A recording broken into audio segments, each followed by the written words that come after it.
আসসালামু আলাইকুম রহমতুল্লাহি বারাকাতুহ। প্রিয় দর্শক মণ্ডলী, আপনাদের সামনে আমি এখন ঈদের দিনে যে সুন্নত সেই সম্পর্কে এই ভিডিওতে আপনাদের সামনে কিছু সংক্ষিপ্ত বর্ণনা করব। এর আগে একটা ভিডিও আমি বানিয়েছিলাম, তাতে আমি ঈদের নামাজের 3টি সুন্নত আমি সেখানে বয়ান করেছি। বুখারীর হাদিস থেকে অথবা অন্য হাদিস থেকে আমি সেগুলো দেখিয়েছি। এই ভিডিওতে আমি 13টা সুন্নত বয়ান করব।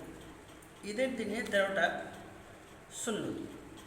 সুন্নতের উপর আমল করা আমাদের প্রত্যেকের কর্তব্য, কেননা ঈদ সারা বছর পরে একবার ঘুরে আসছে, আর সেই ঈদে যদি আমরা সুন্নতের উপর আমল না করি তো আমাদের জন্য আফসোসের ব্যাপার, দুঃখ কষ্টের ব্যাপার। এই জন্য সুন্নতের উপর আমাদেরকে আমল করতেই হবে। ঈদের দিনে 13টি সুন্নত। এর আগে আমি একটা ভিডিও করেছি, তাতে 3টে বলে দিয়েছি।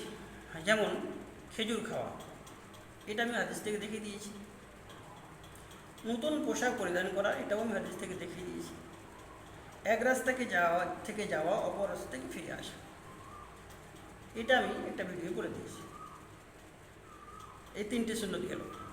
4 নম্বর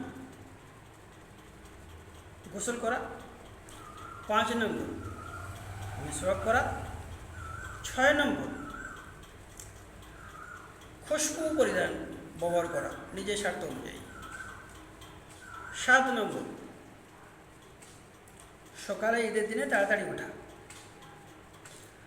8 নম্বর তাড়াতাড়ি ঈদগাহে যাওয়া, 9 নম্বর ঈদগাহে পায়ে হেঁটে যাওয়া, 10 নম্বর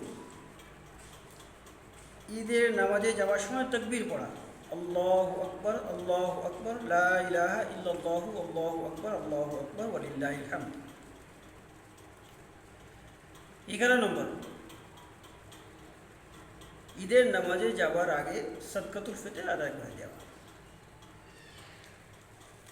12 নম্বর শরীয়তের যে একটা সীমিত সীমা আছে, সেই সীমার ভিতরে থেকে নিজেকে বানাও সিঙ্গার করা, সাজা গোজা করা।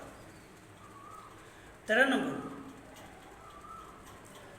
ঈদের মাঠ অথবা শহরের জামে মসজিদে, যেখানে সকল মানুষ ঈদের নামাজ পড়ে, সেখানে গিয়ে ঈদের নামাজ পড়া।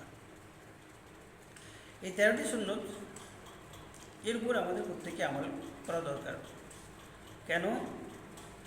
কোরআনে কারিমে বলা হয়েছে, মা আতাকুম রাসূল ফাখুযুহু ওয়া নাহাকুম আনহু ফান্তাহু। রসুল যে সমস্ত জিনিস এনেছেন সেগুলো নেওয়া, আর রসুল এই সমস্ত সুন্নতগুলো ব্যবহার করেছেন। এই জন্য এই সুন্নতের উপর আমাদেরকে চলা দরকার, এগুলো করা দরকার। অন্য জায়গায় বলা হয়েছে, ওমা আরসালনাকা ইল্লা রাহমাতাল লিল আলামিন। নবী করিম সাল্লাল্লাহু তাআলা আলাইহি সাল্লামকে আল্লাহ তাআলা সমস্ত বিষয়ের জন্য রহমত করে পাঠিয়েছেন। এবার তার পদ্ধতিতে যদি আমরা প্র্যাকটিস করি, আমল করি, এটাও আমাদের জন্য রহমত হবে। আল্লাহ তাবারক তাআলা আমাদেরকে এর উপর আমল করা তৌফিক দান করবেন। সুন্নতের উপর আপনি আমল করবেন, অপরকে করার জন্য সুযোগ করে দেবেন। এই ভিডিও আপনি দেখেন, অপরকে শেয়ার করে দেন। আপনার শেয়ার করার কারণে যদি এই সুন্নতের উপরে কেউ আমল করে, তো এই আমল করার সব আপনিই পাবেন। মিষ্টি জিনিস খাওয়া ঈদের দিনে সুন্নত।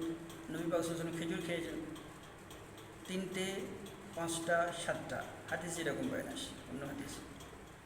এই জন্য আমাদেরকে খেজুর খাওয়াটাও সুন্নত হবে। আল্লাহ তাবারক তাআলা আমাদেরকে আমল করা তৌফিক দান করুন। ওয়া মা আলাইনা ইল্লাল বালাগ।